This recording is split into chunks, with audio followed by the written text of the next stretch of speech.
Action camera, DSLR বা video ক্যামেরার জন্য যারা একটি মাইক্রো এসডি কার্ড খুঁজছেন, আজকের ভিডিওটা মূলত তাদের জন্য। আমার সাথে রয়েছে অ্যাডাটা 128 জিবি ক্লাস 10 এর একটি প্রোডাক্ট। এটি দিয়ে মূলত ফুল এইচডি ভিডিও রেকর্ড করতে পারবেন।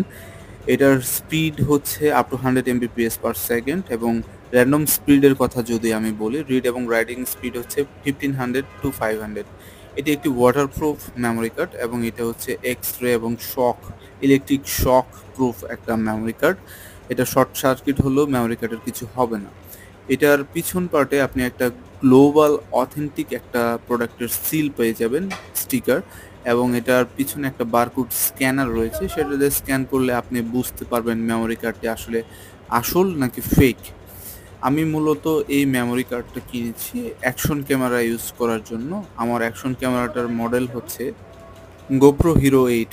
আমার এই গোপ্রোতে এর আগেও আমি অনেক অনেক এইচডি কার্ড ইউজ করেছি। সেগুলো মার্কেটে অনেক ভেজাল এইচডি কার্ড আছে যেগুলো আসলে আসল না। এটা ইউজ করার পর আমি সন্তুষ্ট, কোনো ধরনের সমস্যা হয় নাই। আপনারা চাইলে ইউজ করতে পারেন এবং এই এইচডি কার্ডটির দাম জানতে আপনারা কমেন্ট করুন। কমেন্টে আপনাদেরকে জানিয়ে দেওয়া হবে। আসসালামু আলাইকুম।